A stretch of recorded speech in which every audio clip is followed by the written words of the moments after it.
W 청년부 여러분 안녕하세요. 6월 둘째 주 순모임을 위한 쉐어링 가이드 영상을 시작하도록 하겠습니다. 이번 주에 함께 순모임 나누게 될 말씀은 우리가 잘 알고 있는 많은 분들이 사랑하는 시편 8편 말씀입니다. 우리에게 익숙한 이런 구절들이 나올 텐데요. 이 말씀 안에 있는 의미가 무엇인지 우리가 깊이 보고 묵상하고 삶에 적용해 보면서 이 찬양의 고백이 우리 입술의 고백이 될 수 있기를 소망합니다. 이 시는 먼저 다윗의 시로 표제 가운데 잘 알려져 있죠. 다윗이 썼는데 어떤 내용으로 이야기를 하고 있는가? 유명한 이런 구절인 1절 말씀, 하나님을 향한 이런 부름으로 시작이 되고 있습니다. 그럼 하나님을 어떻게 이야기하고 있는가? 시편 기자가 하나님을 부르는데요. 어떻게 하나님을 부르고 있는가를 우리가 살펴볼 때 하나님을 향한 그의 마음의 태도가 무엇인지, 하나님을 향한 그의 믿음이 무엇인지를 우리가 함께 엿볼 수가 있습니다. 가장 먼저 하나님을 여호와라고 부르고 있죠. 여러 가지 하나님의 이름들 가운데 여호와라고 부르고 있는 것은 하나님의 그 유일하심, 하나님의 스스로 계신 그 하나님, 천지를 창조하신 전지전능하신 하나님의 그 속성을 이야기할 때 그런 하나님을 이야기하는 맥락 가운데 주로 여호와 하나님으로 부르게 됩니다. 그래서 그 크신 하나님을 부르고 있어요. 그러면서 한 가지 더 하나님에게 덧붙이는 이야기는 우리 주여라고 이야기를 하고 있습니다. 그래서 우리 주여 아도네누라고 얘기하고 있는데 재밌는 건 무엇인가 하면 우리가 한국어 성경을 볼 때 우리 주여라고 하는 게 그렇게 어색하지 않을 수 있어요. 우리가 소유격을 얘기할 때 한국에서는 우리 교회, 우리 집 이런 얘기를 하니까요. 하지만 이제 영어권에서도 일반적으로 나의 소유를 얘기할 때는 my라고 1인칭 단수를 쓰지 않습니까? 히브리어도 마찬가지예요. 그러면은 1인칭 단수의 그 소유격 어미가 붙어야 함에도 불구하고 여기서 우리 주여라고 하고 있다라는 것은 의미하고 있는 게 있는 것이죠. 다윗이 이 시를 지을 때 이것이 단지 자기 개인의 고백으로서 올린 것이 아니라 이스라엘이 함께 하나님을 찬양할 공동의 기도와 찬양의 내용으로서 이 시를 기록했다는 것입니다. 이게 공동체가 함께 올려드릴 고백이 된다라는 거예요. 그러면 우리가 함께 우리 주여라고 주님을 부르면서 무엇을 이야기하는가? 1절에 바로 나오는 게 주의 이름이 온 땅에 가득하고, 그렇죠? 주의 영광이 온 하늘에 가득하다. 그러니까 하나님의 이름은 그 존재를 의미하는데 하나님의 그 임재와 그분의 영광이 땅과 하늘에 내가 보이는 모든 세계에 가득함이라 얘기하는 것입니다. 이것을 환원하여 이야기하자면은 내가 볼 수 있는 모든 곳 가운데 내 삶을 보니 그곳 가운데 주님의 은혜의 흔적들이 있다라는 고백을 올려드리는 것이죠. 내 삶의 모든 것을 하나님의 은혜가 채우고 있다라는 이와 같은 고백. 너무나 놀라운 고백이지 않습니까?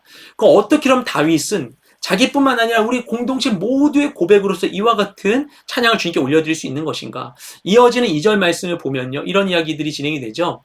어린아이들과 젖먹이 그리고 대적 원수 보복하는 이들이 대비되어 보여지고 있습니다. 그래서 하나님께서 어린아이와 젖먹이들은 찬양할 수 있게 하시고 그들의 입술을 열어주셨고 대적들, 이 대적이라고 하는 것은 하나님을 괴롭게 하는 자라는 얘기예요. 하나님을 대적하는 자들, 하나님을 대적하는 하나님께 겸손히 나아가지 않고 하나님을 대적하는 이런 모든 대적과 원수 보복하는 이들은 잠잠하게 만드셨다.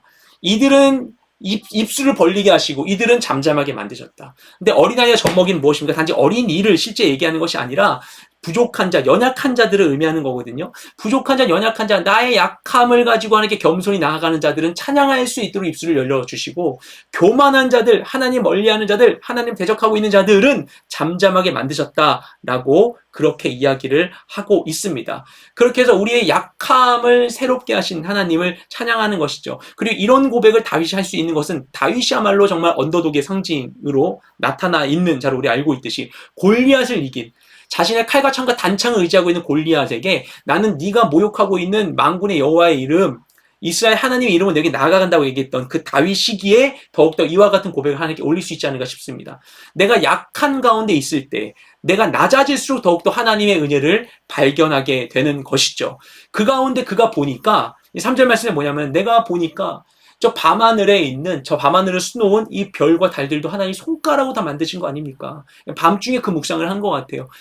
해는 나오지 않으니까 달과 별들 저 아름다운 것들 다 하나님이 다 하나하나 지으셨을 텐데 정말 이 삶 가운데 하나님의 은혜가 가득하구나 라고 그 하나님의 은혜를 자기 삶 가운데 가득 하나님의 은혜를 그가 찬양하게 됩니다. 그런데 그 찬양이 더 놀라운 것은 하나님의 더 신묘막측한 계획이 있다는 걸 알게 되었기 때문에 무엇인가 하나님이 그렇게 놀라운 이 세계를 창조해 주셨는데 그 모든 것이 하나님의 손길로 이루어진 것인데 그것을 하나님께서 누구에게 주셨냐면 인간에게 맡기셨다라는 것입니다. 그렇죠? 그래서 이런 얘기하죠. 사람이 무엇이기에 우리를 하나님이 귀히 여기시고 인자가 무엇이기에 그를 권고하십니까? 라고 얘기하죠.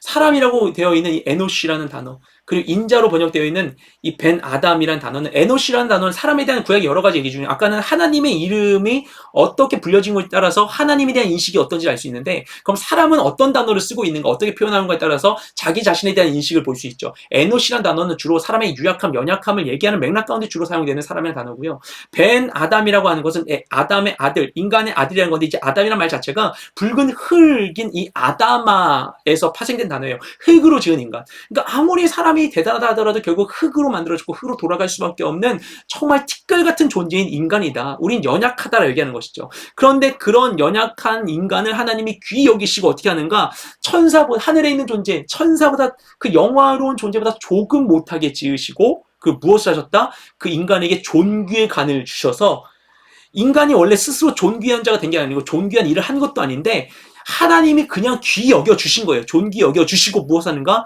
모든 만물을 다스릴 수 있는 권세를 주셨다. 모든 것이 그 인간의 발 아래에 있게 하셨다라고 말씀하시는 거예요. 그렇죠? 그렇잖아요. 아담이. 하나님께서 아담에게 에덴 동산 일단 네가 한번 잘 경영해봐라. 잘하면 좋은 일이 있을 거야. 한 다음에 다스리게 하시지 않았죠. 처음부터 에덴 동산에 하나님이 아담에게 그냥 맡기셨어요. 그 만물을 맡기셨어요. 인간에게. 생육하고 번성하여 땅에 충만한 땅을 정복하라. 모든 걸 다 다스려라 라고 말씀하셨죠. 그가 무엇이 자격이 있는 건 아닌데도, 증명해낸 적이 없는데도 불구하고, 그렇게 하나님께서 우리를 그분의 형상대로 지으시고 처음부터 존귀하게 하여 주셨다라는 것입니다. 그런데 그 위대하신 분과의 약속을 어김으로써 자신의 그 존귀할 수 있는 길을 잃어버린 게 바로 인간의 죄인 것이죠. 그런데 하나님께서 그런 연약한 자에게 이런 권위를 주셨어요. 이게 참 놀라운 일이죠. 우리가 그럴 만한 존재가 아니고 그 약속도 지킬 수 없는 연약한 존재인데 그에게 권위를 맡겨주셨다. 약한 사람에게 중요한 직책이 맡겨주면 어떻게 됩니까? 둘 중 하나죠. 그 직책의 무게에 짓눌려 버려가지고 그냥 완전 망해버리거나, 아니면 나의 약함을 알기 때문에 이거를 감당하기 위해서 어떻게 정말 선한 능력을 의지하여서 이겨낼 수 있는 것이죠. 그리고 그런 갈등을 정말 잘 보여준 작품이 톨킨의 반지의 제왕인 것 같아요. 이 호빗이라고 하는 구성원 중에 가장 약한 자에게 절대 반지가 주어지는데, 많은 유혹에 시달리지만 결국 많은 이들의 이런 도움을 통하여서 이겨낼 수 있었던 이야기를 담고 있죠. 약한 존재인 우리에게 하나님 능력을 주셨어요. 어떻게 됩니까? 그렇기 때문에 우리가 하나님을 놓쳐버리고 나를 의지한다면, 그 권위에만 취해 있다면 우리는 그냥 짓눌려 버릴 것이지만, 그죠? 하지만 그 가운데 나의 약함을 알고 전능하신 하나님을 바라보게 된다면, 우리의 그와 같은 겸손을 통해, 순종을 통해, 찬양을 통해, 예배를 통해 우리가 지나간 모든 자리 가운데 어떻게 된다?